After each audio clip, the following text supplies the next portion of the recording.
Dunia waddin wassalatu wassalamu ala asyrofil anbiya'i wal mursalin wa ala alihi wa sahbihi ajma'in amma ba'du. Assalamualaikum warahmatullahi wabarakatuh. Yang saya hormati segenap pengurus Yayasan Royal Cordova, yang saya hormati segenap kepala sekolah SMP dan SMA serta SD Cordova 2, yang saya hormati pemateri Ayah Irwan, yang saya hormati segenap orang tua dan tamu undangan, dan serta guru-guru yang kami cintai. Segala puji bagi Allah yang telah memberikan kita nikmat serta hidayahnya sehingga kita bisa berkumpul di ruangan yang kita hadiri saat ini, yang mana saya apresiasi kepada ayah, bunda, serta tamu undangan sekalian. Di tengah-tengah badai besar, di tengah-tengah hujan yang turun, ayah, bunda sekalian serta tamu undangan menyempatkan untuk hadir di acara parenting ini, yang mana saya sendiri sempat berkata dalam hati, wah, ayah bunda ini memiliki jiwa-jiwa kesatria, yang mana cobaan, hujan, dingin, enaknya itu di rumah tidur bersama keluarga, nikmat. Apalagi Sabtu itu hari libur ya, tapi ayah bunda itu menyempatkan diri untuk datang. Nah, itu saya apresiasi sekali. Sebelum kita masuk ke acara, izinkan dan perkenankan saya untuk membacakan profil dari pemateri kita pada hari ini, Ayah Irwan.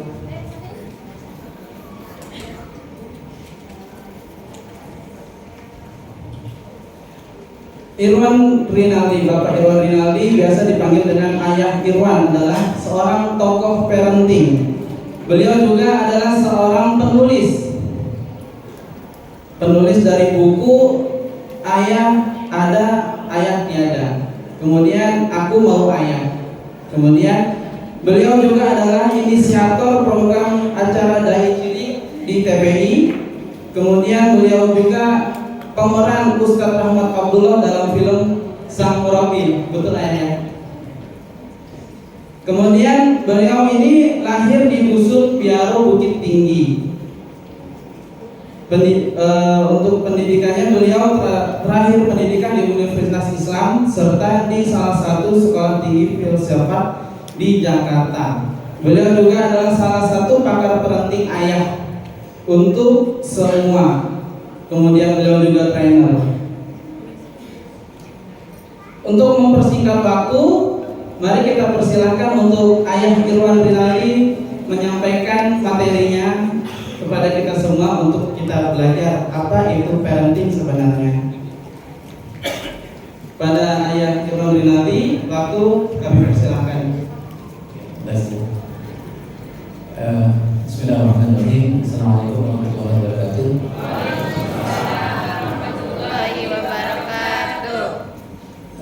Yang menjawab salam terakhir nanti mudah-mudahan ada bonus ya. Kalau dicatat Pak Badu ngambil hadiah itu enggak? Makasih banyak Ustaz. Saya sedikit berbisi tadi bukan Universitas Islam tapi Universitas Indonesia. Saya khawatirnya saya dipanggil rektor nanti. Ayah dan bunda, oleh Allah Subhanahu wa taala, alhamdulillah, Allahumma shalli ala Muhammad. Kita mau mendiskusikan izinnya, kita mau mendiskusikan boleh ke slide? Kita mau mendiskusikan tentang ayah dengan anak yang berumur SMP dan SMA.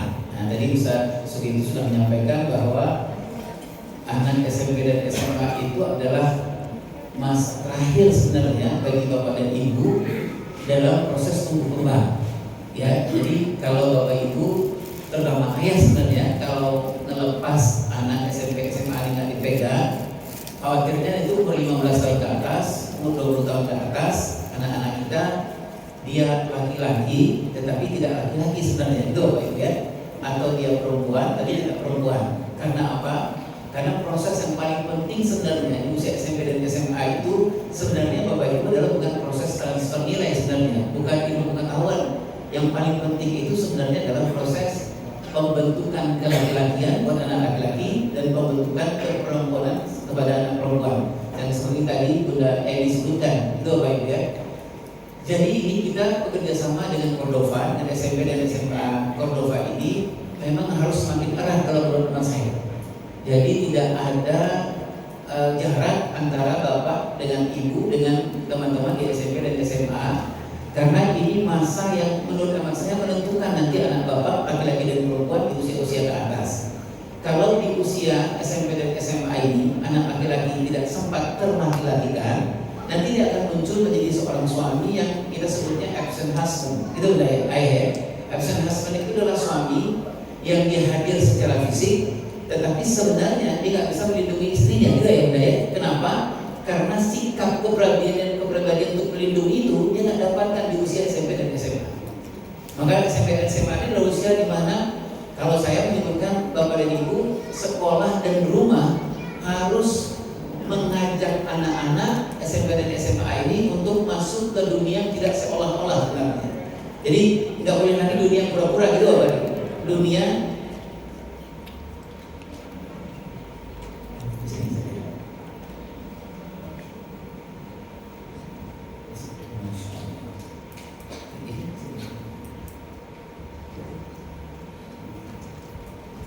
baik, terima kasih banyak saya. Iya,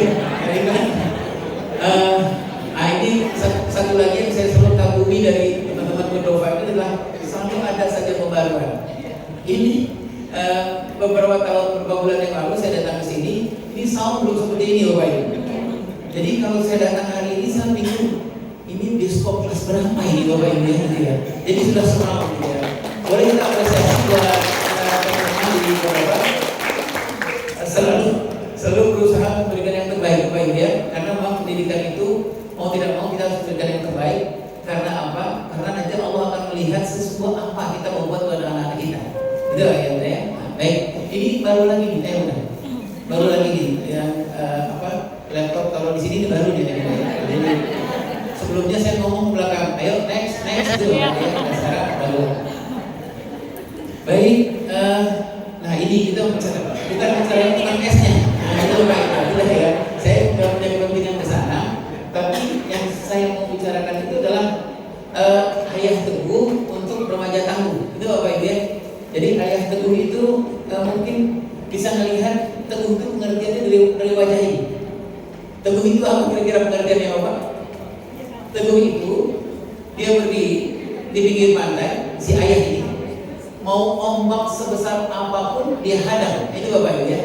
Saya tadi nggak bisa menahan air mata saya turun ketika teman-teman anak SMP dan SMA nyanyi dan menyampaikan bahwa ayah itu adalah mungkin cara ayah mencintai anak-anak nggak seperti ibunya gitu Bapak Ibu ya. Nggak ngomong saya, nggak ngomong apa, tapi cara ayah mencintai anaknya itu adalah saya yakin betul karena saya ayah. Ya, Bapak sebenarnya lelahnya luar biasa, tapi Bapak tahan gitu Bapak Ibu. Bapak itu sebenarnya sakitnya luar biasa, capeknya luar biasa, tapi Bapak tahan. Nah begitulah cara ayah mencintai anak-anaknya, mencintai istrinya. Itu namanya ayah teguh, itu Bapak Ibu. Ada yang bernama teguh di sini? Nah ada, kalau nggak ada ya. Jadi ayah teguh itu adalah ayah yang berdiri di pinggir pantai, tidak ya Bunda ya. Mau ombak seperti apapun, dia mungkin jatuh tapi dia bangun lagi, itu ayah teguh. Bapak Ibu. Ayah yang setiap hari pergi keluar rumah, capeknya luar biasa, tapi dia masuk ke rumah, senyumnya masih tetap ada. Itu ayah teguh, tuh Bapak Ibu. Ayah yang kalau dia naik motor, Bapak Ibu ya, seperti apapun sakitnya, seperti apapun sedihnya dia nangisnya nggak di rumah, tapi nangisnya di dalam helm. Pernah Bapak coba? Nah saya pernah nyoba di Bapak Ibu. Ini ayah teguh ini. Jadi kita naik motor, saya dulu Bapak Ibu banyak sekali persoalan di rumah yang belum tuntas, dibayar kontrakan, bayar sekolah anak-anak, dan ayah teguh itu ayah nggak nangis depan istrinya, gitu Bapak Ibu, tetapi nangisnya dalam helm. Nah waktu itu saya naik motor itu Bapak Ibu ya, ayah teguh itu naik motor bisa jadi dia nggak tujuan ke kantor, tapi bisa jadi dia nggak punya tujuan, gitu Bapak Ibu, hanya untuk cari tempat nangis aja gitu Bapak Ibu. Waktu itu saya coba dan saya naik motor, kemudian saya menuntaskan, menumpahkan semua perasaan saya itu dalam helm. Jadi saya tutup helm saya nangis sampai saya di sini. Kenapa Bapak Ibu? Karena ayolah tadi sifatnya ayah ingin sampaikan kepada anak-anak kita, seberat apapun gitu Bapak Ibu, cobaan dalam hidupnya, seberat apapun badai datang menerpa dia selalu kalau dia jatuh dia bilang dia akan bangun sendiri, dia jatuh dia akan bangun sendiri. Kenapa gitu Ibu? Karena begitulah cara kami masuk surga. Tuh Bapak Ibu, setuju bahwa Bapak? Agak berat ya. Bapak Ibu ya. Tapi begitulah kami cara surga ya. Ibu-ibu nanti cara berkhidmat ke suami adalah suami ibu itu adalah suami yang teguh. Dia jatuh dia bangun, dia jatuh dia bangun. Kenapa dia begitu? Kenapa dia jatuh? Dia nggak lelah, dia nggak capek, dia nggak curhat kemana-mana. Kenapa? Karena kami yakin betul salah satu cara kami masuk surga adalah kami berdarah-darah. Itu Bapak Ibu ya. Nah, boleh terus buat suami ibu. Baik. Nanti Bapak Ibu akan mendiskusikan ini ayah yang teguh tadi itu untuk anak yang tangguh. Nah, anak yang tangguh itu adalah anak yang kalau secara ilmu keayahannya adalah anak yang usia psikologisnya lebih matang dari usia biologisnya. Itu anak yang tangguh. Itu Bapak Ibu ya. Usia psikologisnya, usia kematangan spiritualnya, kematangan emosionalnya, kematangan sosialnya, kematangan intelektualnya melampaui kematangan fisiknya. Itu anak yang tangguh. Seperti amanahnya Allah di dalam surat An-Nisa ayat 9. Itu ibu dan bapak ya. Allah mengingatkan bahwa salah satu ciri keberhasilan kita mendidik dan mengasuh anak, mau di sekolah maupun di rumah, adalah tidak melahirkan anak-anak yang lemah. Itu Bapak Ibu ya. Tapi melahirkan anak yang tangguh. Anak yang tangguh itu seperti apa? Nanti kita melihat. Zaid bin Samit itu umurnya 14 tahun, tapi dia datang ke Rasulullah untuk audisi jihad. Dia datang ke Rasulullah untuk audisi jihad. Jadi dia datang ke Rasulullah, dia tanya ke Rasulullah, boleh nggak aku ikut berjihad? Berjihad Bapak Ibu, bukan audisi nyanyi. Apa itu sebabnya? Karena Zaid ini umurnya 14 tahun secara fisik, tapi secara psikologis kematangan spiritualnya melampaui kematangan dari fisik. Itu target kita ya. Dan itu ada sebenarnya di tangan ayah, khususnya di usia SMP dan SMA. Jadi ayah punya waktu nggak lebih dari 7 tahun. Ayah mulai dari anak kelas 7 sampai nanti anak terakhir di kelas 12. Tugas ayah hanya satu, adalah melatihkan anak laki-laki ayah. Nanti ada contoh, ada 7 kelaki-lakian yang arah ayah nanti pastikan dia lulus SMA, dia sudah mendapatkan 7 kelaki-lakian ini.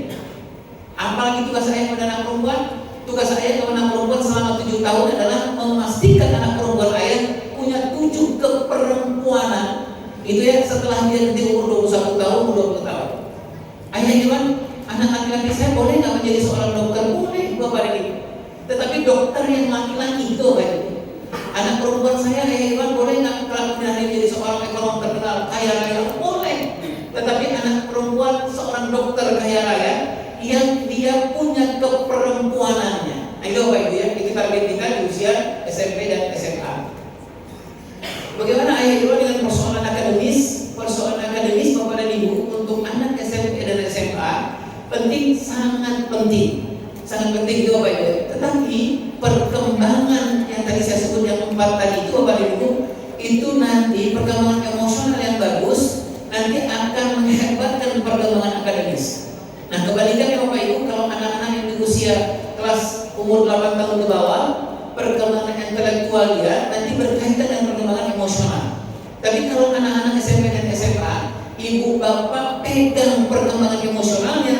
Kalau emosionalnya bagus, akan berkembang perkembangan intelektual. Itu ya. Nah nanti kita akan bicara soal ayah teguh untuk anak-anak remaja yang tangguh. Satu lagi Bapak dan Ibu adalah untuk kata remaja. Nah remaja ini banyak orang mengistilahkan, tapi saya membicarakan remaja itu range-nya ketika anak kita kelas 7 sampai kelas 12. Itu Bapak Ibu ya, SMP dan SMA. Penting ini ayah dan bunda sangat penting. Ada 2 waktu yang sangat penting untuk menentukan seperti apa bangsa ini kelak kemudian hari. Satu adalah bangsa ini akan ditentukan seperti apa program usia dininya anak-anak kita. Bangsa ini akan ditentukan hebat atau tidak seperti apa PAUD, TK, dan SD kelas rendahnya di sebuah sekolah. Itu Bapak Ibu. Siapa yang mengajar di PAUD, TK, dan SD itu akan menentukan seperti apa bangsa ini kelak kemudian hari. Siapa ibu bapak yang punya anak 0 sampai 7 tahun menentukan seperti apa bangsa ini kelak kemudian hari. Kenapa ayah dan bunda? Karena proses umur 0 sampai 7 tahun, ayah dan bunda mudah-mudahan sepakat, itu adalah usia paling baik sepanjang hidup anak-anak. Jadi kalau ibu bapak mau fight, mau hebat, mau mendapatkan menikmati anak-anaknya hebat di umur 21 tahun ke atas, fight di usia 0 sampai 7 tahun. Hebatkan anak di usia 0 sampai 7 tahun.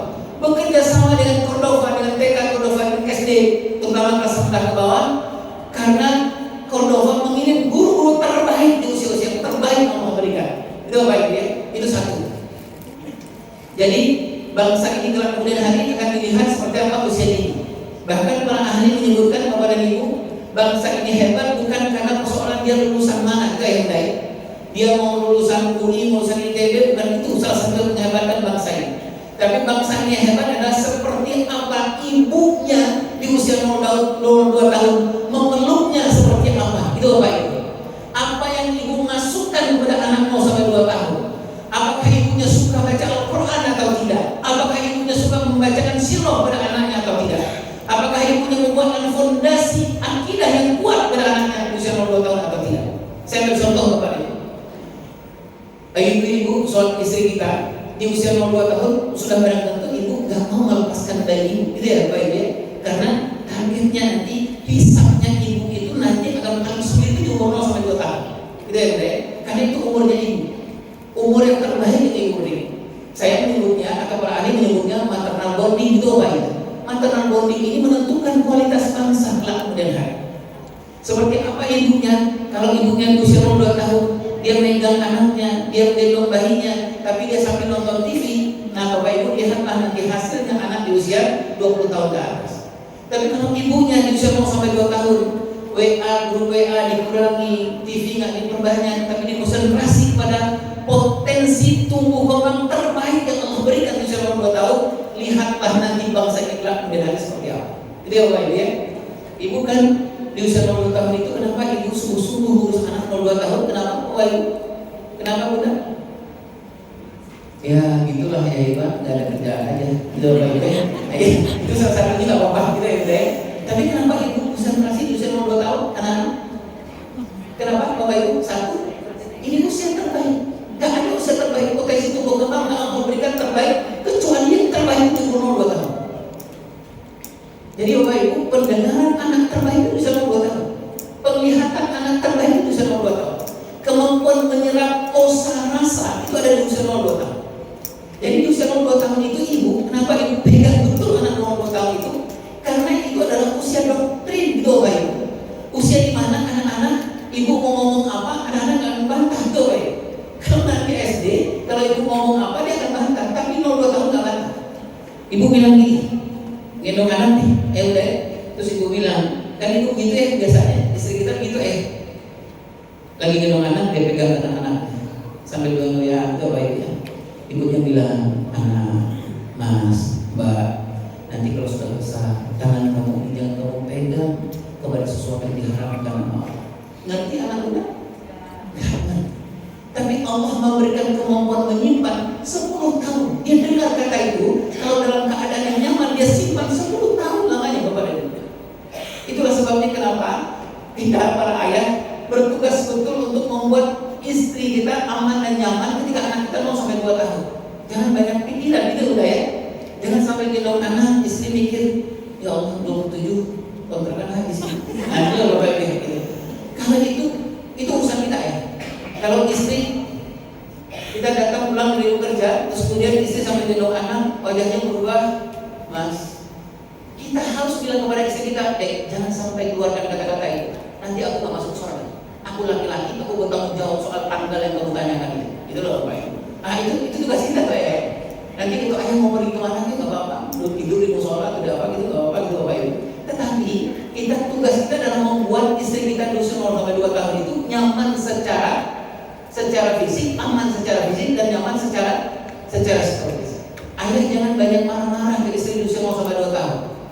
Dia mau minta apa aja, ayah lagi di kantor dia telepon, mas mau pulang ya, martabak mas, dia aku beliin bukan 2 telur, 10 telur. Ayah nggak usah bawa marah. Biarin 2 tahun dia apa aja diminta kita kasih lah gitu Bapak Ibu ya. Kenapa Bapak Ibu? Kenapa tadi? 02 tahun ini menentukan seperti apa bangsa ini kelak kemudian hari. Itulah sebabnya kenapa ibu di 02 tahun dia kuatkan fondasi akidahnya supaya dia menguatkan fondasi akidah anaknya. Itu Bapak Ibu. Jadi contohnya gini kan. Setelah dia ngasih terus kemudian ibunya bilang, ya Allah, hebat sekali anak bunda, sudah ngasihnya sudah selesai, kamu menjadi anak orang yang hebat atas izin Allah ya. Kenapa ibu mengatakan atas izin Allah? Kenapa bunda? Karena itu fondasi akidah, itu Bapak Ibu. Karena targetnya kelak kemudian hari, anak laki-laki ketika dia besar, anak perempuan ketika dia besar, dia harus menjadi Abdullah, betul Bapak Ibu? Kalau dia menjadi seorang presiden yang tidak mengatakan ini kehebatanku, tidak. Anak ibu nanti akan mengatakan, kalau dia dilantik jadi presiden, dia akan mengatakan semuanya ini karena Allah. Dan itu gak bisa mendadak Bapak Ibu. Kenapa dia mengatakan atas semua atas izin Allah? Karena di umur 02 tahun ibunya mengatakan, ya Allah, hebat sekali anak bunda atas izin Allah, itu Bapak Ibu ya. Nah itu fondasi yang ibu lakukan. Baik. Kemudian yang kedua yang paling penting dalam hidup anak kita itu salah satunya sekarang ini yang kita sedang bicarakan adalah masa anak-anak di usia 9 sampai umur 15 tahun atau sampai umur 20 tahun. Kalau yang 0 sampai 7 tahun ibu yang pegang, ayah ibu yang pegang karena bondingnya lebih banyak ke ibu. Kalau masa sekarang ini ayah bunda, saya terima sekali ayah sudah datang. Karena apa? Ini adalah masa ayah. Masa 9 tahun sampai umur 15 tahun sampai umur 18 tahun adalah masa ayah. Ayah nanti akan membimbing anak bagaimana anak laki-laki kalau menghadapi cobaan, ayah mengatakan, "Nak, yuk, ayah bimbing kamu menghadapi cobaan." Kalau anak ayah mengatakan, "Ya, aku tadi dibully sama temanku." Ayah mengatakan, "Nak, berat sekali dibully, tapi mari kita bimbing, ayah bimbing bagaimana menghadapi bully itu." Itu ada di ayah. Anak laki-laki tadi saya menyebutkan pertemukan dia dengan masalah di umur 8 sampai umur 15 tahun. Anak perempuan pertemukan dia dengan masalah di umur 9 sampai umur 15 tahun. Itulah sebabnya Bapak Ibu, kalau kita melihat dalam sirah Nabawiyah itu bagaimana Rasulullah memperlakukan anak-anak yang umur 9 tahun ke bawah berbeda sekali dengan memperlakukan anak di umur 10 tahun ke atas. Nah, ayat yang mudah-mudahan sementara, mudah-mudahan kita bisa menjadi ayah yang tangguh dan kemudian Allah memberikan hadiah yaitu ayah yang teguh dan Allah memberikan hadiah ayah yang anak yang remaja yang tangguh. Ini sebahagian saja ayah bunda. Ayah itu adalah ayah yang spesial. Jadi ayah yang spesial itu adalah ayah yang memang ini bukan saya Bapak Ibu yang membanding-bandingkan antara ibu dengan ayah. Tetapi ayah itu memang mendapati keadaan yang khusus di dalam agama kita ya bunda ya. Ayah sering dipanggil di dalam disebutkan dalam Al-Quran, dialog pengasuhan dalam Al-Quran juga banyak ada di ayah. Nah ayah yang spesial itu Bapak Ibu adalah ayah yang berusaha menjadi ayah yang teguh ya. Jadi ayah yang teguh 100% nggak ada. Sepakat Bapak Ibu? Ayah yang teguh 100% nggak ada. Kita manusia yang banyak sekali kelemahan. Tetapi kita wajib berusaha menjadi ayah yang teguh. Ayah yang teguh itu ada 5. Ayah teguh secara spiritual. Ayah teguh secara spiritual itu sederhananya gini ibu dan ayah. Tadi pagi hujan, Bapak Ibu ya. Sebelum subuh hujan, ayah bukan. Nah ayah yang teguh secara spiritual itu adalah hujan, itu Bapak Ibu. Kemudian istrinya bilang, "Mas, sholatnya di rumah aja, hujan nanti Mas sakit." Tapi ayah yang teguh secara spiritual bilangnya, "Dek, kalau aku dicabut nama Allah, padahal sebenarnya hanya persoalan hujan saja, aku nggak ke masjid salat subuh, berarti aku adalah ayah yang sangat merugi." Itu ayah teguh secara spiritual, ya. Jadi walaupun hujan, itu Bapak Ibu ya, dia akan kejar itu, dia naik payung. Kenapa Bapak Ibu? Ada contoh zaman dahulu ayah yang sangat teguh namanya Maktum, itu Bapak Ibu. Dia buta buta.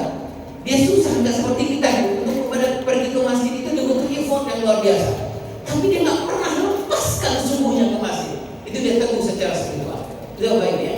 Nah, ada ayah yang teguh secara emosional. Ayah yang teguh secara emosional itu adalah ayah yang menjadi orang yang menjaga regulasi emosi di dalam rumah secara emosional itu adalah bukan ayah yang dia gampang ngamuk, itu Bapak Ibu ya.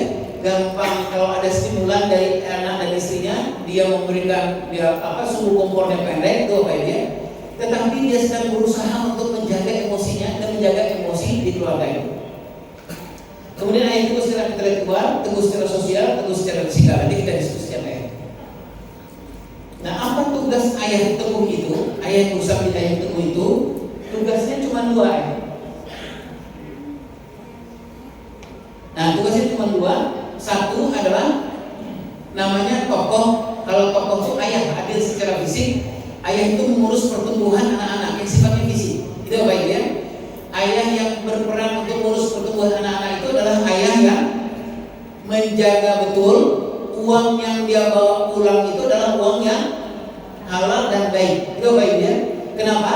Karena dia takut sekali kalau dia bawa pulang itu uang yang tidak jelas, itu pengaruhnya ke pertumbuhan anaknya. Di Amerika Serikat ayah dan bunda ada penelitian 7.500 kepala keluarga muslim semua, separuhnya adalah ayah yang tidak peduli dengan persoalan halal dan haram pemasukannya, separuhnya adalah ayah yang sangat ketat untuk menjaga halal dan haram. Apa dampaknya? Dampaknya buat anak-anaknya hari itu ketika dilakukan penelitian umur 6 tahun 7 tahun nggak ada ngaruhnya kepada anak-anaknya. Tetapi setelah nanti anaknya berumur 12 tahun, 13 tahun menjelang balik, dua orang jenis ayah ini berbeda kepada anaknya. Hasilnya berbeda. Ayah yang tidak terlalu ketat dengan persoalan halal dan haram, anaknya ketika balik itu pengaruh terbesarnya ada di karakternya Bapak Ibu. Sangat gampang terpengaruh yang negatif. Tapi bagi ayah yang sangat ketat berusaha menjaga yang dibawa pulang itu halal dan yang halal dan yang baik, anaknya di usia balik itu walaupun banyak godaan, tapi dia gampang Allah memberikan kekuatan untuk melawan atau tidak mengambil sesuatu yang negatif dalam hidupnya. Nah, ini adalah tugas ayah yang pertama. Jadi menjaga pertumbuhan yang berhubungan dengan apa yang dimakan oleh anak. Apakah ayah bekerja sendiri dalam urusan pertumbuhan ini? Tidak. Bapak Ibu bisa melihat contoh yang banyak bagaimana Bunda Hajar dan Nabi Ibrahim dan sahabat dan ibu dan bunda kita yang lain. Tugas ibu apa? Teknisnya seperti apa? Kalau ibu melepas suami berangkat kerja seperti Bunda Hajar melepas Nabi Ibrahim ke Palestina, ibu usahakan jangan melepas suami di dalam kamar, itu Bapak Ibu ya. Jangan sampai ada suami istri pagi hari 15 menit nggak ada pertemuan, tiba-tiba suaminya jadi WA, Dek, alhamdulillah aku sampai di kantor. Kata istrinya, abang kapan berangkatnya? Itu Bapak Ibu ya. Nah, jangan sampai terjadi seperti ini, itu Bapak Ibu. Karena salah satu tugasnya adalah apa tugas istri? Suami berangkat kerja, seperti Bunda Hajar datang ke Nabi Ibrahim, ke ayah Ibrahim. Istri mengatakan, abang sudah berangkat. Apa tugasnya istri yang pertama? Bunda Hajar mengatakan kepada Nabi Ibrahim, apakah ini pergi karena Allah? Itu Bapak Ibu. Apa yang Bunda pesankan pada suami, pada kami laki-laki yang banyak cobaannya nanti di luar rumah? Apa Bunda katakan? Bang, jangan malas-malas cari duit. Bapak Ibu ya? Benar? Benar ya? Iya. Rekening jangan gitu-gitu aja. Iya Bapak Ibu ya. Nah, itu boleh disampaikan Ibu, tapi nomor kesekian. Apa yang Ibu sampaikan? Bang, love you so much, Bang. Tapi yang paling penting apa? Yang Bunda Hajar sampaikan Nabi Ibrahim, jaga Allah dan jaga Rasul. Itu apa ini? Jadi pergilah abang mencari uang, keluar, aku berdoakan dari rumah, tapi jagalah Allah, jaga Rasul. Itu apa ini ya? Baik. Jadi ayah bunda, tugasnya ayah secara tokoh, secara pertumbuhan itu juga didukung oleh ibu. Yang kedua tugas ayah itu adalah namanya peran. Peran itu berhubungan dengan persoalan perkembangan. Jadi tugas ayah yang pertama tokoh itu urusannya dengan fisik anak-anak. Yang kedua itu peran itu urusannya dengan perkembangan anak-anak. Tugas ayah itu ada 4 untuk perkembangan: menjaga spiritual anak, perkembangan spiritual anak, menjaga perkembangan emosional anak, menjaga perkembangan intelektual anak, menjaga perkembangan sosial anak, terutama di usia-usia 9, 10 sampai umur 15 tahun ke atas. Apa contohnya ayah Iwan menjaga perkembangan spiritual anak-anak di usia remaja? Kira-kira apa contohnya Bapak Ibu? Ketika anak ayah, anak bunda, khususnya di umur anak laki-laki, di umur 7 tahun, 8 tahun, 9 tahun, Allah sudah memberikan potensi, namanya potensi furqan, fitrah furqan. Fitrah furqan itu adalah anak-anak sudah mampu membedakan mana kanan, mana kiri, mana naik, mana turun. Kalau sebelumnya umur 7 tahun ke bawah, anak laki-laki atau anak perempuan agak susah membedakan. Dia bilang sama kita, ya aku mau turun, tapi dia naik. Itu apa ya? Dia belum diberikan potensi itu oleh Allah Subhanahu wa taala. Tapi umur 8 tahun, 7 tahun, 8 tahun, 9 tahun, Allah sudah memberikan potensi dia bisa membedakan mana kanan, mana kiri. Itu adalah isyarat ayah dan bunda. Tugasnya ayah adalah untuk mengenalkan soal kefurqanan ini. Ini spiritual yang baik. Mana yang baik, mana yang tidak baik, mana boleh, mana tidak boleh. Itu salah satu tugas ayah secara spiritual. Umur 7 tahun, 8 tahun, Bapak Ibu, kenapa ayahnya yang capek dan lelahnya luar biasa, pulang malam jam setengah 12 malam, tetapi ketika azan berkumandang subuh, ada anak laki-lakinya umur 8 tahun, 9 tahun, ayahnya bangun dan bilang sama anak laki-lakinya, ayo bang, kita laki-laki sholatnya di masjid. Itu tugas spiritual. Itu apa ya? Itu tugas perkembangan. Karena apa? Karena di umur itu Allah sedang memberikan potensi kepada anak laki-laki. Dia akan mencontoh seperti apa laki-laki itu beragama. Itu apa ya? Baik. Nanti kita cari contoh yang lain. Nah, kemudian tugas saya secara emosional. Ini ayah dan bunda sudah sering kita diskusikan di Cordova, dan Bapak Ibu bisa melihat di sekolah di Cordova. Anak-anak yang usia yang sedang kita bicarakan ini umur 9 tahun ke atas, secara perkembangan emosional berbeda dengan anak-anak 8 tahun ke bawah. Berbeda, Bapak dan Ibu? Berbeda.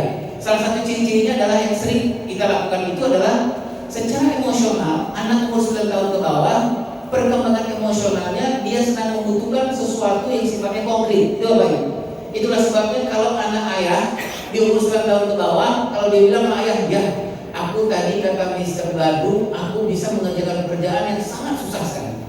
Kalau umur anak ayah laki-laki perempuan 9 tahun ke bawah, ayah dan bunda sangat pas kalau masih memujinya. Itu apa ya? Yang ayah dan bunda mengatakan, ya Allah, hebat betul anak ayah atas izin Allah. Itu pas apa ya? Tetapi kalau perkembangan emosional, kalau anak ayah sudah umur 9 tahun ke atas, sampai anak ayah umur 15 tahun sampai umur 18 tahun, kalau anak ayah umur 10 tahun, umur 12 tahun bilang sama ayah atau sama bunda, Bun, aku tadi di sekolah kata Mr. Nahodi, aku ini adalah seorang anak yang bisa menyelesaikan sebuah soal yang sudah hampir 5 tahun gak bisa diselesaikan di sekolah ini. Nah, apa yang pas untuk perkembangan emosionalnya?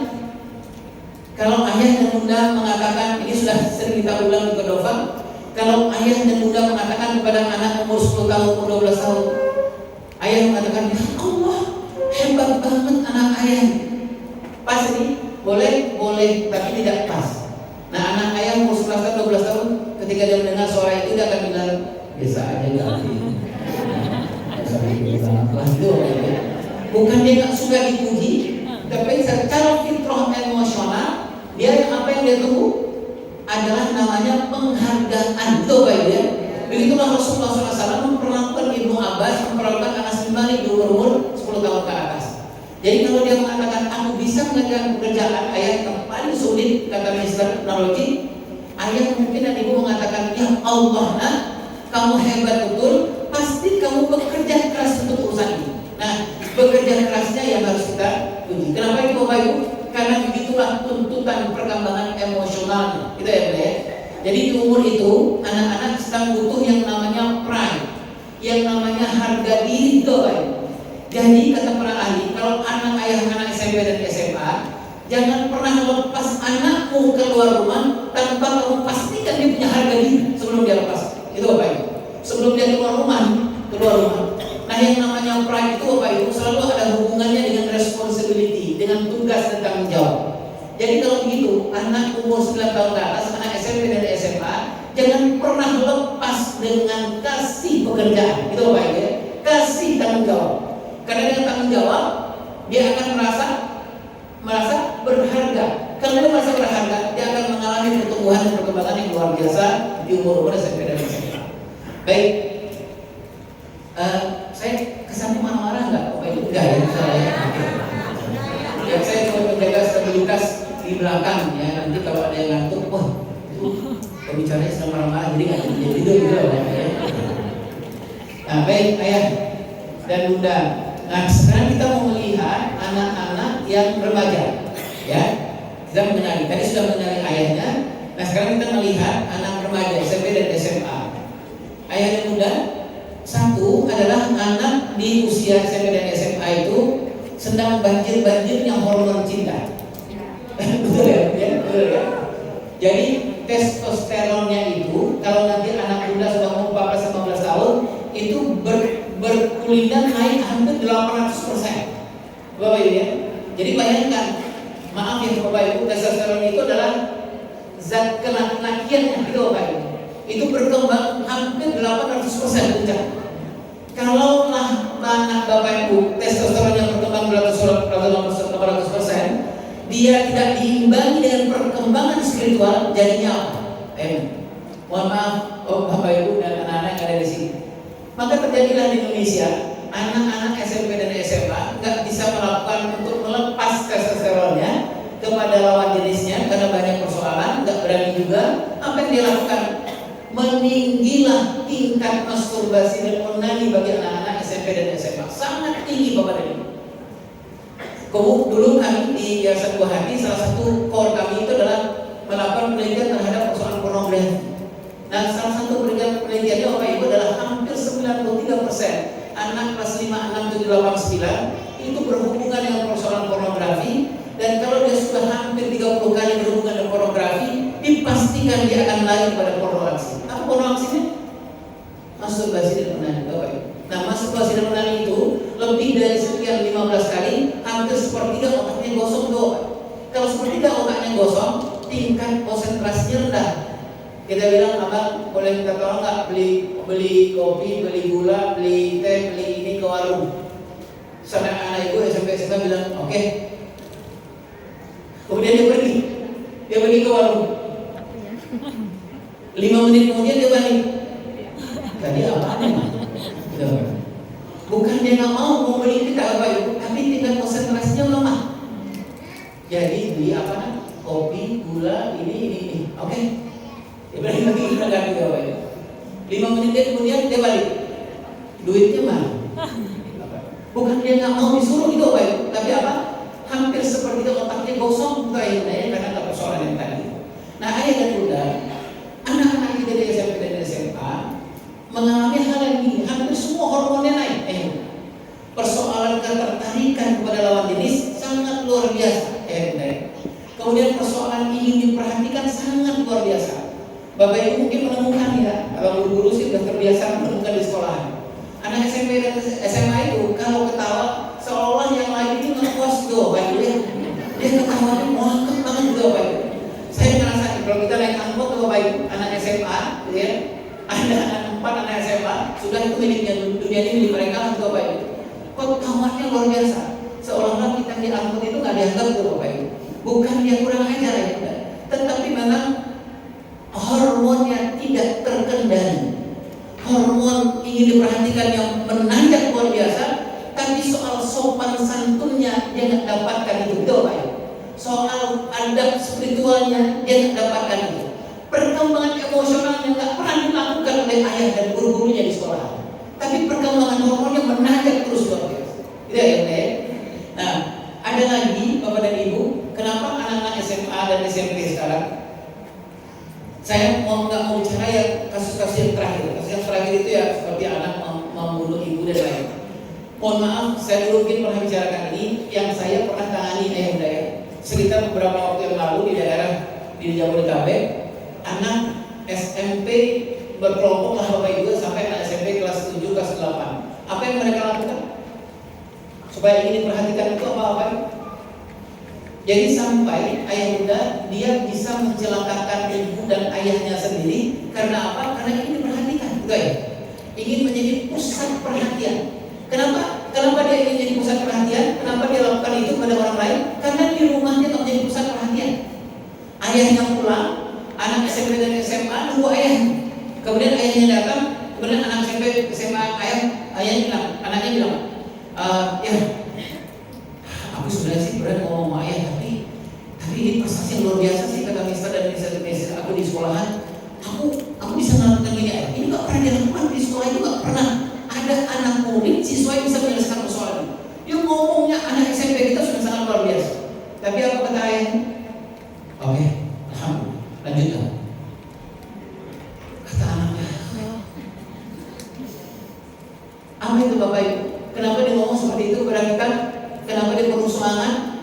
Jawa bilang nunggak-nunggak itu loh Bapak Ibu, asmanya kampungan tuh Bapak Ibu.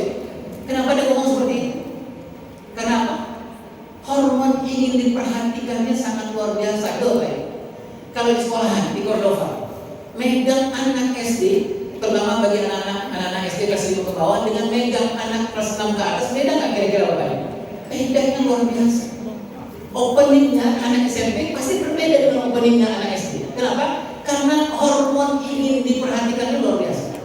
Kalau Bapak Ibu jadi guru kelas 3 SD, Bapak masuk dalam kelas, kemudian Bapak Ibu mengatakan Assalamualaikum warahmatullahi wabarakatuh, kita mulai sekolah kita, kelas kita mulai, nggak ada masalah tuh Bapak Ibu. Tapi kalau anak kelas 7, 8, 9, Bapak Ibu guru datang ngajar, kemudian berdiri di tengah, Assalamualaikum warahmatullahi wabarakatuh, kita mulai pelajaran kita kemarin, itu dia bete Bapak dan Ibu. Itu nggak masuk tuh pelajaran ke dia. Bapak Ibu gurunya mau pelatihan 60 kali pun di mana-mana, itu nggak akan masuk. Kenapa Bapak Ibu? Kadang-kadang hormon yang ingin diperhatikan itu openingnya nggak pas, itu Bapak Ibu. Tapi kalau guru SMP SMA-nya datang, nggak usah di tengah itu Bapak Ibu ya, di pinggir aja mengatakan gitu. Assalamualaikum kelas. Siapa yang dikira bahagia banget pagi ini? Kata anaknya, guru gua insaf. Selama ini berapa sekolah anak SD, TK itu loh, nggak pernah ditanyakan itu Pak. Itu rasanya diperhatikan itu ya. Kemudian manajemen kelas SD, SMP, SMA berbeda, manajemen kelasnya berbeda. Kalau anak SD kita masih bisa nih Pak, berdiri di tengah. Assalamualaikum warahmatullahi wabarakatuh. Assalamualaikum itu udah bisa Pak. Tapi kalau anak SMP, SMA, bapak guru-gurunya nggak bergerak ke belakang, dicuai itu Pak. Di belakang itu sudah ada tuh barisan-barisan pendemo di belakang itu. Bapak Ibu, barisan pemberontak di belakang. Kenapa mereka menjadi barisan pemberontak? Karena gurunya manajemen kelasnya nggak ngerti untuk anak SMP dan SMA. Jadi gurunya berdiri di depan. Jadi anak yang dua baris belakang, siapa bapak yang dulu hobi duduk dua baris belakang? Nah, saya sambil Bapak Ibu. Kenapa? Karena kita merasa bahwa kita ini adalah penduduk haram di kelas itu gitu loh Pak. Nah itu hormon ya, hormon ya. Ibu ketika punya anak SMP dan SMA, anak ibu pulang, gitu ya, ibu kan nggak akan bilang makan. Oh marah banget, betul kalau anak SMP SMA. Tapi kalau dia pulang, ibu bilang, lihat kan, ibu bilang, apa melihat sedih? Ada yang bisa dibantu? Kata anaknya, kemana aja mama selalu tanyain PR ku berapa, hafalan ku berapa gitu ya. Oke. Jadi ayah dan bunda mengenal anak remaja SMP dan SMA itu Bapak dan Ibu adalah mari kita mengenal bagian-bagian dalamnya juga ya bunda ya. Sehingga kita tak memaksakan ukuran sepatu kita dengan ukuran sepatu dia kita ya. Kita misalnya Bapak Ibu ini terjadi di boarding ayah. Guru-guru di boarding nggak terlalu mengerti tentang perkembangan hormon ini. Jadi anak kelas 7 ke 8 9 kalau di boarding Bapak Ibu dia pagi-pagi susah bangunnya gitu ya. Kalau dia bangun nggak langsung bangun secara seperti orang militer gitu. Kenapa Bapak Ibu? Hormonnya, gitu Bapak Ibu. Jadi kalau dia bangun, dia duduk dulu, dia ngelamun dulu. Kalau gurunya, mudirnya, muslimahnya nggak ngerti. Dan kemudian muslimahnya mengatakan, kemudian mengatakan, taus, mikir enggak, ngelamun, istighfar. Kenapa nih sampai diomongkan seperti itu? Kenapa keluar janji tidak empati? Kenapa seperti itu? Karena muslimahnya nggak mengerti tentang perkembangan hormon ini juga, Pak. Dulu Bapak Ibu di umur anak kita SMP dan SMA, bangunnya singkat nggak, Bapak Ibu? Cepat nggak bangun? Dari wajah-wajahnya sama seperti saya. Itu ya.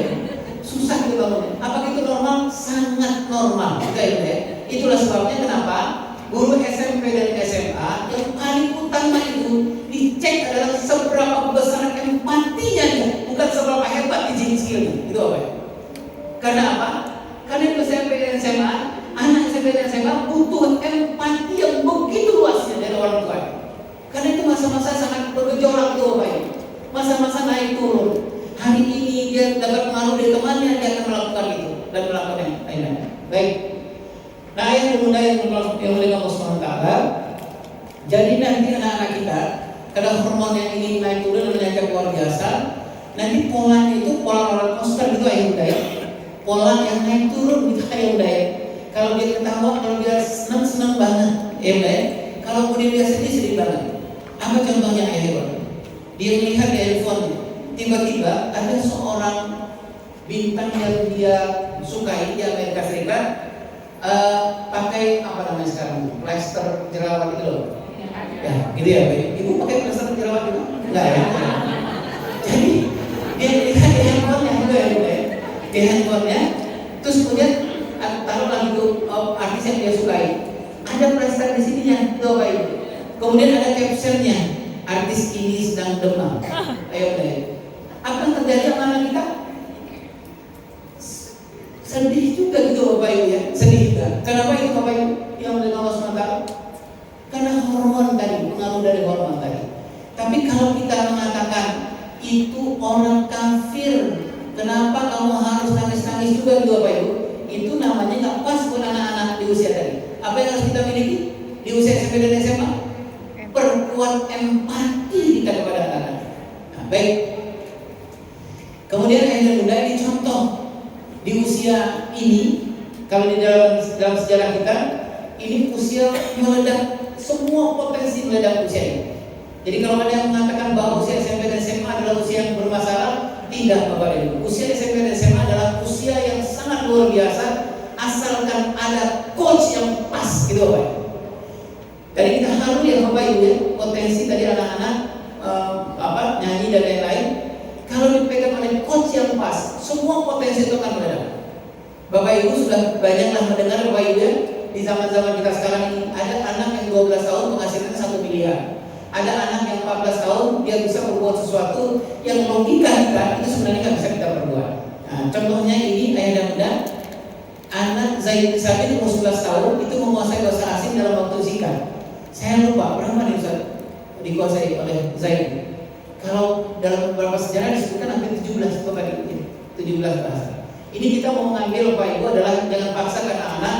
Nanti jangan Bapak Ibu pulang. Nah, umur kamu berapa? Sudah 13 saya. Terlambat kamu nak. Zaid Sabit 17 gitu Bapak. Nah, nanti malah stres anak Bapak ya. Gitu. Nah, baik. Kemudian ayah dan bunda 15 tahun. Saya hanya ingin menyampaikan ke diri saya bahwa mari kita melihat anak SMP dan SMA ini full potensi. Tapi dia membutuhkan satu orang. Siapa itu? Namanya ayah. Dia membutuhkan satu orang coach, bukan as a teacher, tapi datanglah kepada anak umur SMP dan SMA not sebagai as a teacher tapi as a coach. Datanglah ayah dan ibu, datanglah guru-guru menjadi seorang pembimbing, menjadi seorang pelatih. Pinjamkanlah mulut bapak dan ibu, guru-guru, pak guru dan ayah dan bunda. Mulutnya hanya 30%, tapi telinganya 70%. Karena saat anak kita untuk eksplorasi ke usia SMP dan SMA. Jadi kalau ibu datang kepada anak-anak ibu di usia-usia SMP dan SMA, banyaknya mendengar. Gitu Bapak Ibu ya, pinjamkan kuping Bapak Ibu berapa? 70%, mulutnya 30% aja. Kalau anak bapak atau anak ibu datang suatu hari dari sekolah dia bilang, "Bol, rasanya berat banget hidup ini." Nah bunda tahan, walaupun bunda sering ceramah tahan. Itu Bapak Ibu ya. Bunda bilang, jangan bunda bilang, "Baik nah, istighfar 3 kali. Bismillahirrahmanirrahim. Assalamualaikum warahmatullahi wabarakatuh." Jangan kaitan. Kenapa Bapak Ibu? Kita nggak tahu apa yang terjadi sebenarnya itu ini.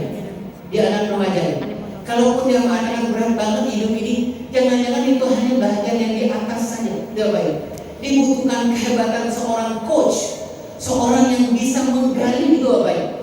Seseorang yang seperti Nabi Ibrahim yang mengatakan, "Maaf ya nak, Allah dalam mimpinya ayah Allah menyuruh menyembelih leher." Apa kata Nabi Ibrahim? Nabi Ibrahim memfungsikan diri beliau sebagai seorang coach, sebagai seorang pelatih. Bagaimana Nabi Ibrahim mengatakan kepada Nabi Ismail, "Nah, pikirkanlah apa pendapatmu." Gitu Bapak Ibu ya. Jadi SK coach. Baik. Kemudian 16 tahun saya bersabit jihad pertama di Khandaq. Kemudian sebelumnya gagal audisi jihad perang Badar usia 12 tahun. Kemudian 17 tahun, 18 tahun yang terakhir itu Bapak Ibu Muhammad Fatih dan lain-lain. hanya mau menggambarkan kepada ayah khususnya. Ayah, saya ingin menyampaikan ke diri saya bahwa anak ayah SMP dan SMA, pilihan ayah cuma dua, take it or leave it. Ayah ambil anak ayah dan hebatkan dia seperti dengan tokoh-tokoh ini. Atau ayah lepas anak ayah dan ayah nanti akan say goodbye dengan anak-anak ayah. Ayah nanti akan, anak ayah potensi yang begitu besar itu akan diurus oleh orang-orang lain.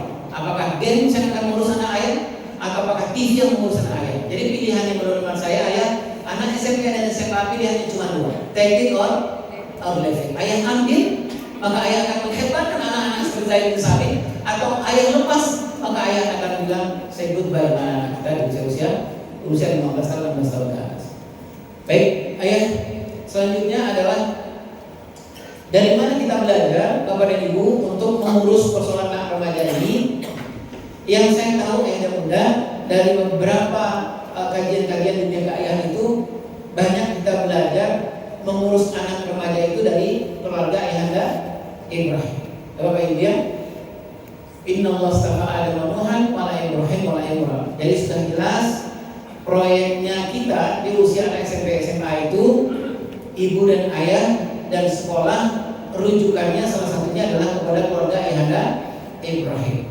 Jadi kalau begitu, punyailah buku tentang Ibrahim. Kalau Bapak Ibu punya anak usia SMP dan SMA, carilah pengajian atau carilah seminar-seminar yang nanti akan mengajarkan seperti apa detailnya Nabi Ibrahim itu pada Nabi Ismail. Baik. Nah ini ayatnya As-Saffat 102 itu Bapak dan Ibu di sini jelas sekali profil antara ayah, ibu dan remaja. Itu Bapak Ibu ya. Para ulama menyebutkan Ismail di umur ini sedang berumur 2 digit ya. Jadi umur memang pas dengan anak-anak SMP dan SMA. Jadi jelas nih, profilnya jelas, profil ayahnya jelas, profil ibunya jelas. Walaupun di sini nggak disebutkan ibunya, tapi profil anaknya juga jelas. Ini bonding terbaik dengan anak remaja dan belajar dari ayahnya Ibrahim. Bonding remaja sangat tergantung dari bonding semasa kecil. Jadi anak ayah yang sekarang gak dekat dengan ayah, gak dekat dengan bunda, bukan karena persoalan dia di umur SMP dan SMA, tapi lihatlah apa yang Bapak Ibu lakukan bonding sebelum dia SMP dan SMA. Kalau sekarang dia susah mendengarkan nasihat Bapak dan Ibu, jangan marah pada anak-anak, evaluasilah seperti apa dulu Bapak dan Ibu di usia 0 sampai 7 tahun, 0 sampai 8 tahun. Kalau anak-anak kita sekarang lebih dekat kepada orang lain, itu Bapak Ibu ya, lebih akrab dengan orang lain, evaluasilah seberapa dekat dan lekatnya dulu Bapak dan Ibu di usia 0 sampai 7 tahun. Ya. Jadi ayah dan bunda yang memiliki sementara bonding sekarang buat anak remaja, kepatuhan anak remaja, ayah dan bunda, ketaatan dia kepada ayah dan ibunya sangat tergantung seperti apa dulu Bapak dan Ibu membinanya di usia 0 sampai 7 sampai 8 tahun. Yang kedua adalah kita belajar dari bondingnya ayah. Nah, bondingnya ayah sudah sama-sama kita akan lihat dengan Nabi Ibrahim memanggil anak remaja beliau itu dengan ya bunayya, itu Bapak Ibu, panggilan yang sangat mesra. Nanti kita akan lihat ayah, salah satu tugas ayah di usia remaja itu namanya lafing, mencintai anak apa adanya, tidak membandingkan dengan anak remaja yang lain. Jadi terimalah anak kita apa adanya, begitulah takdir Allah kepada ayah. Nah kemudian ada bonding dari ibu yang sejati. Walaupun di sini Bunda Hajar tidak disebutkan, tetapi kita bisa melihat para ulama menyebutkan bahwa Nabi Ismail hebat seperti itu bukanlah hanya karena persoalan Nabi Ibrahim saja. Karena Nabi Ibrahim bertemu dengan Nabi Ismail itu kan jarang ya Bapak Ibu ya. Pasti ada tokoh kunci yang lain, yaitu Bunda Hajar. Nah yang terakhir adalah pada anak. Saya menyebutnya attachment Bapak dan Ibu. Jadi attachment itu maksudnya adalah kalau ibu melakukan bonding, ayah melakukan bonding kepada anak, atau ayah melakukan sesuatu, ibu bukan sesuatu yang terbaik buat anak, itu namanya bonding. Itu Bapak Ibu ya. Kemudian anak membalas kepada apa yang Bapak Ibu lakukan kepada dia, itu namanya attachment. Itu ya. Jadi Nabi Ibrahim memberikan bonding ya bunayya. Nabi Ismail membalas attachmentnya dengan memanggil ya abadi. Itu Bapak Ibu. Nabi Ibrahim mengatakan ya Allah, anak yang kucintai, anak yang kusayangi. Apa balasan dari attachment Nabi Ismail? Ya abadi, wahai ayah yang kusayangi, wahai ayah yang kupanuti, wahai ayah usia remaja ini, satu adalah ayah dan ibu berikan bonding yang terbaik kepada anak-anak. Nanti anak akan balas kepada ayah dan ibu, namanya attachment. Ya, ayah bapak ibu ya. Jadi lakukan yang terbaik, lakukan yang terbaik. Kalau dalam ilmu pedagogi itu di sekolah-sekolahan, kalau yang megang anak guru pegang SMP dan SMA, guru SMP dan SMA targetnya dalam memberikan yang terbaik aja kepada anak-anak SMP dan SMA. Nanti ketaatannya anak SMP dan SMA kepada gurunya ditentukan seperti apa niat bapak ibu gurunya kepada anaknya. Gitu ya. Jadi bonding dibalas dengan attachment. Baik. Nah, ini contoh ayah yang teguh, belajar dari ayah Ibrahim. Ayah Ibrahim itu mencontohkan ada 3 hal. Nah, bapak ibu pasti sudah melakukan ini insya Allah. Ada 3 hal yang paling dilakukan oleh Nabi Ibrahim supaya dia menjadi ayah yang teguh. Satu adalah menghebatkan relasi spiritual. Sepakat bapak dan ibu? Ayah-ayah sepakat? Sepakat bahwa sebenarnya mengurus anak itu bukan karena persoalan kita menguasai teori ayah, bukan. Teori itu penting, teori penting. Tapi yang paling penting sekali adalah kedekatan Allah, kedekatan ayah dengan yang memiliki anak ayah. Siapa yang memiliki anak ayah? Allah Subhanahu wa Ta'ala. Jadi rasa-rasanya bohong ayah tidak bisa menghebatkan anak remaja tanpa terdekat dengan sang pemilik remaja itu seperti apa? Itu apa itu? Siapa pemilik anak remaja? Allah Subhanahu wa Ta'ala. Rasa-rasanya susah kita menghebatkan anak remaja tanpa kita sholatnya terjaga, sering tilawahnya juga Bapak Ibu, yang mulainya ditambah, sering berzikirnya juga Bapak Ibu, dan melakukan sunnah-sunnah yang lain. Ini basic kita ambil dari Nabi Ibrahim. Akan menghebatkan anak-anak itu salah satunya adalah menghebatkan spiritual. Nanti kita lihat profil Nabi Ibrahim. Nabi Ibrahim ini Bapak dan Ibu adalah secara waktu, secara kuantitas dan kualitas, secara kuantitas jarang sekali ketemu dengan Nabi Ismail. Bahkan para ulama menyebutkan lebih dari 5 kali pertemuan sepanjang hidup Nabi Ismail. Tetapi siapa yang bisa membantah Nabi Ismail itu menjadi anak yang sangat luar biasa? Secara badan kowinya kuatnya luar biasa, secara hati sangat sensitif, secara otak luar biasa. Nah, itu salah satu yang tadi saya sebutkan itu Bapak dan Ibu ya. Baik, yang kedua adalah rahasia pernikahan. Nah, rahasia pernikahan ini, mohon maaf, saya ulang-ulang lagi Bapak Ibu, karena pernikahan dengan pengasuhan, namanya kalau anak muda sekarang menyebutnya bestie. Bapak Ibu ya, pengasuhan sangat tergantung kepada pernikahan. Pengasuhan sepasang suami istri sangat tergantung seperti apa kualitas dan kuantitas pernikahan dia. Bahkan orang mengatakan pengasuhan itu Bapak dan Ibu seperti apa sepasang suami istri mengasuh anak, itu adalah etalase pernikahan dia sebenarnya. Kalau dia susah untuk merungsung ngurus anak-anak, jangan-jangan sebenarnya pernikahan dia juga merungsung. Bapak Ibu. Ini kenapa kita bicara soal pernikahan. Yang kedua adalah relasi pengasuhan. Kita lihat Bapak dan Ibu secara sederhana. Ini profil Nabi Ibrahim, profil ayah ini. Ya, ini bisa lihat di surah As-Saffat. Ini adalah Nabi Ibrahim yang selalu berusaha pergi spiritual. Ini contoh yang ini bukan penelitian, tapi ini kondisi sifat. Menjadi ayah yang baik, ayah yang teguh itu yang pertama adalah ayah yang memperbaiki spiritual. Susah ayah. Susah kita menghebatkan anak kita karena anak itu bukan milik kita. Kita hanya titipan saja. Bagaimana kita mengoperasikan suatu benda kalau kita nggak punya manual booknya gitu ya. Bagaimana saya mengoperasikan mic ini kalau saya nggak punya manual booknya tentang mic ini? Bagaimana saya menghebatkan anak remaja kita kalau saya nggak punya manual book yang Allah inginkan seperti apa buat anak remaja kita? Itu ya. Dan kemudian yang kedua adalah memperbaiki pernikahan, ya Bunda ya. Kemudian yang terakhir adalah memperbaiki pengasuhan, rasa pengasuhan. Ini memperbaiki rasa spiritual, ayah yang bersandar hanya kepada Allah saja. Kita bisa melihat di ayat, saya lupa Bapak Ibu, ayat berapa ya sebentar dulu. Ayat 99 kalau masalahnya ya. Dari ketika Nabi Ibrahim mau dibakar, kemudian Nabi Ibrahim ditawarkan, api ini bisa dipadamkan kalau kamu bisa menyembah berhala apa betul Bapak Ibu, tapi Nabi Ibrahim enggak. Nabi Ibrahim selalu bersandar hanya kepada Allah. Nah, ini Bapak Ibu yang memperbaiki relasi spiritualnya. Ini ayah dan bunda bisa melihat di surat As-Saffat sebenarnya. Kemudian memperbaiki relasi pernikahan, ayah dan ibu yang sedunia dan sesurga, ayah dan ibu yang serumah dan sejiwa. Ini bisa kita lihat dari proses bagaimana ketika Nabi Ibrahim mau meninggalkan Bunda Hajar dengan Nabi Ismail di Lembah Bakar. Itu kan adalah proses yang sangat luar biasa, hubungan suami istri ya, cinta yang sangat luar biasa. Bunda Hajar nanya kepada ayah Ibrahim, Mas, apakah kamu ini, kenapa kamu meninggalkan kami berdua di sini? Coba ini. Nabi Ibrahim nggak bisa menjawab kenapa?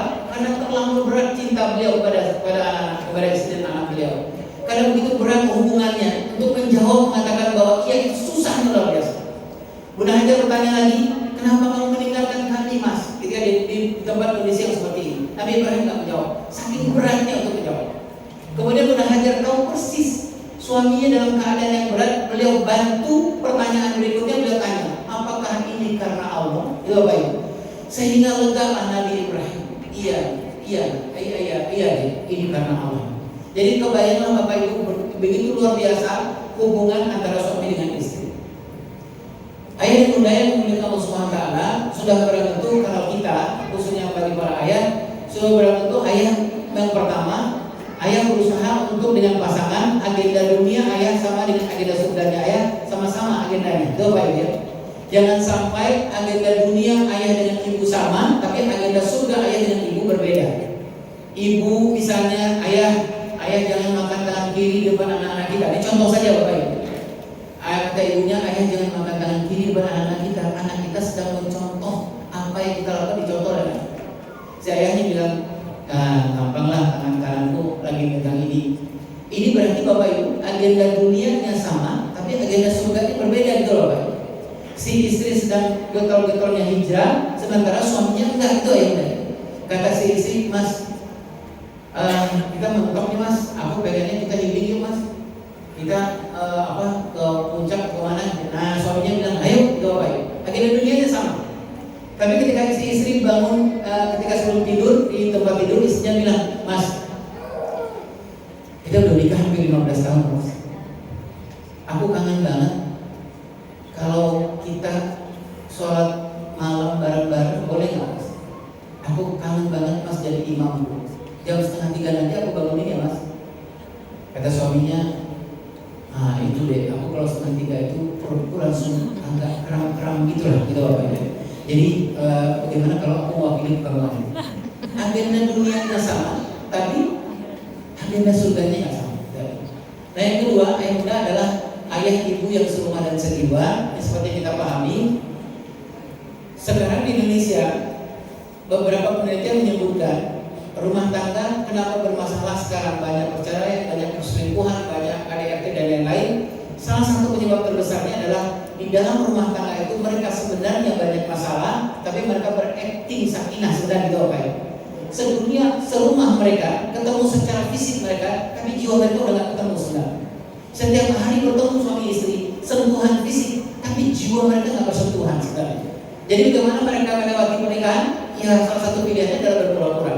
Apa dampaknya buat mereka? Dampaknya buat mereka mungkin gak terlalu besar. Dampak yang paling besar kepada siapa? Kepada anak. Setiap hari anak-anak mencontoh, setiap hari anak-anak meniru dari 2 orang yang bersandiwara setiap hari. Serumah mereka, tapi gak sejiwa.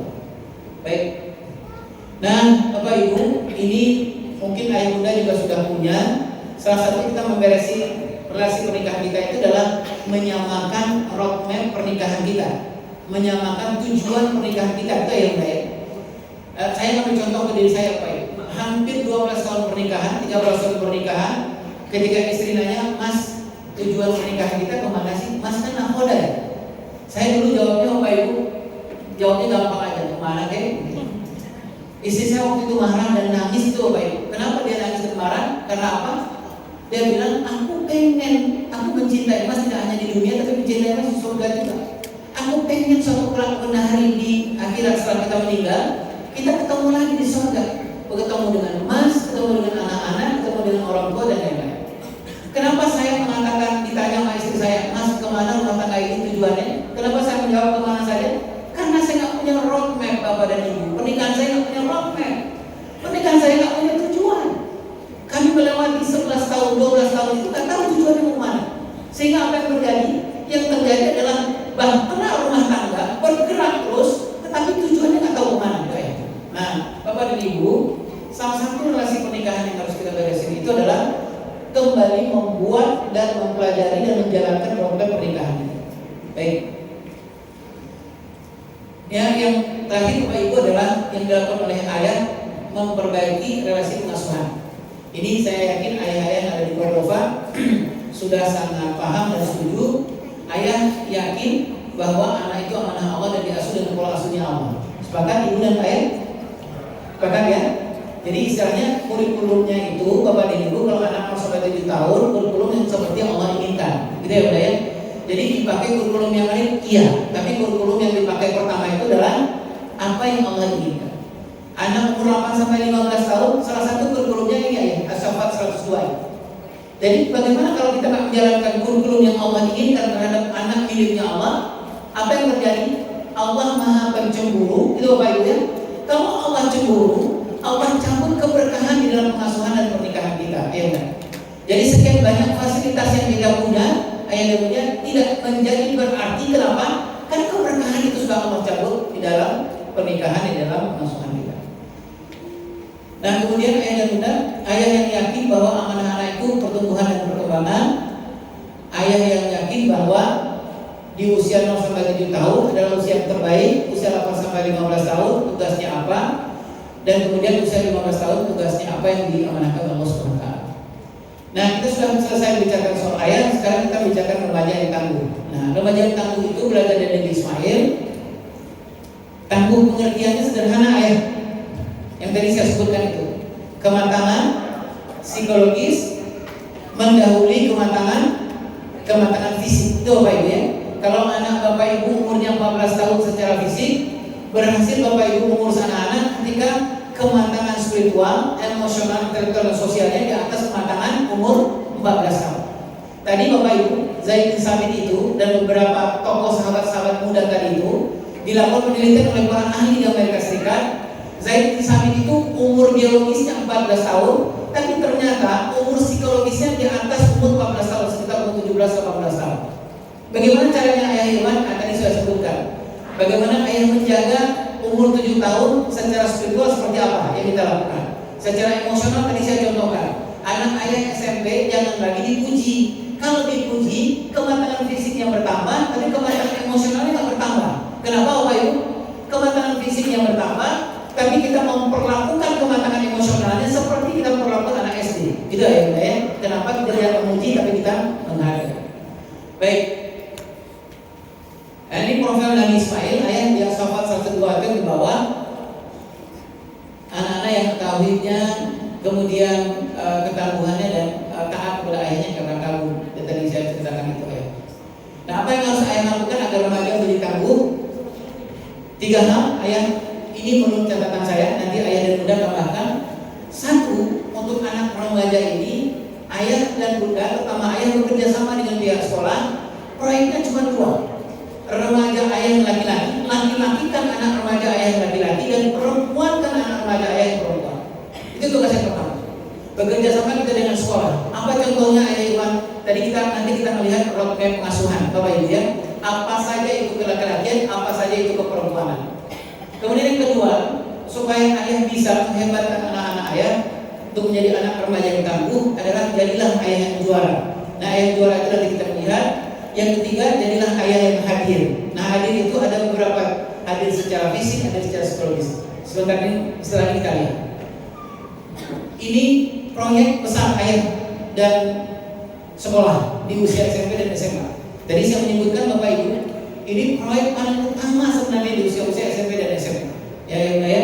Jadi apa proyeknya? Kalau secara garis besarnya adalah dengan sekolah Bapak Ibu dulu di rumah dan kemudian bersama dengan sekolah kerjakan satu proyek besar namanya proyek akil balik. Nah, proyek akil balik itu tugas kita 2, melaki-lakikan anak laki-laki dan memperempuankan anak perempuan. Kenapa ini kita lakukan ayah Iwan? Nanti umur 15 tahun, umur 16 tahun, umur 20 tahun, kalau anak laki-laki ayah tidak sempat masuk dalam proyek akil baliknya, mau di sekolah maupun di rumah, nanti dia akan muncul menjadi seorang laki-laki yang tidak punya laki-laki gitu. Anak perempuan nanti dia besar punya dia sebagai seorang perempuan, tapi harga diri keperempuanannya dia nggak dapatkan. Kenapa?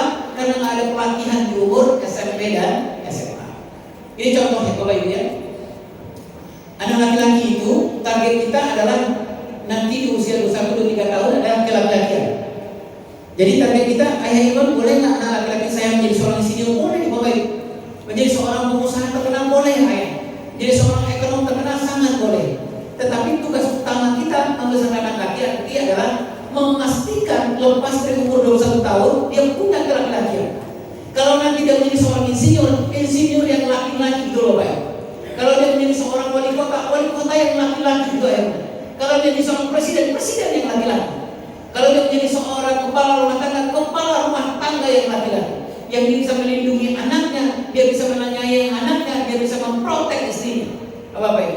Sekarang banyak sekali kejadian Bapak dan Ibu menjadi seorang suami, tapi secara fisik dia laki-laki, tetapi secara perkembangan dia nggak laki-laki. Laki-laki dia secara fisik badannya bagus, tapi ketika istrinya bilang, Mas tanggal berapa sekarang Mas? Tanggal 27. Mas tadi lewat dapur nggak? Lewat. Bagaimana kondisi tempat beras kita Mas? Udah kosong. Dan bagusnya gimana Mas? Udah kosong. Laki-laki yang badannya besar tadi Bapak Ibu, yang tadi laki-laki secara fisik jawabnya, gimana ya dia ya? Gimana ya? Bagusnya gimana ya? Allahu Akbar ya. Kenapa? Dia yang umur tadi menjadi suami umur 30 tahun tadi itu sebenarnya nggak suka juga dengan keadaan dia Bapak Ibu. Tapi apa persoalannya?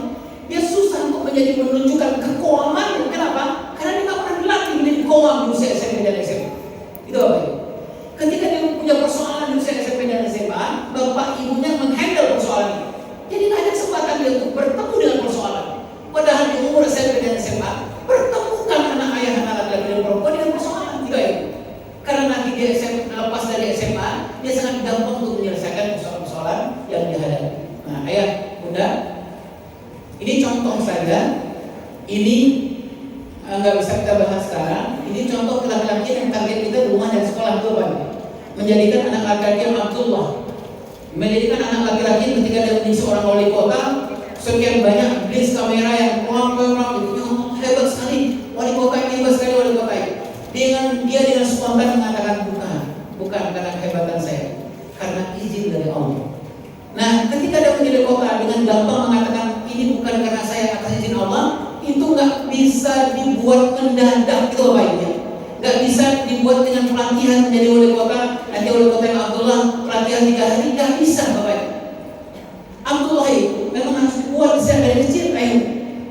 Itulah sebabnya tadi saya mengatakan ke ibu, kalau ibu punya anak laki-laki usia bayi atau usia 0-7 tahun, memujinya adalah ibu tidak mengatakan ya Allah hebat sekali anak ibu bisa mewarnai, tapi ibu selalu ada komanya di belakang. Itu Bapak Ibu. Selalu Bapak kalau memuji anak 0-7 tahun, Bapak bilang ya Allah, abang bagus banget mewarnainya, koma atas izin Allah. Kenapa kita ngomong atas izin Allah? Karena target kita Abdullah Bapak Ibu. Sejak dari kecil kita mengatakan bukan karena kamu Mas, bukan karena kehebatan kamu Mbak, tapi Allah mengizinkan kamu menjadi orang hebat. Itu Bapak Ibu. Nah itu nggak bisa mendadak itu ayah bunda ya. Baik. Nah ini contoh ayah bunda 7 laki-laki itu. Nah ini kita bentuknya di umur ini. Nah sekarang kita ada di umur ini. Itu Bapak Ibu. Benar ini umur ini 8 sampai umur 5.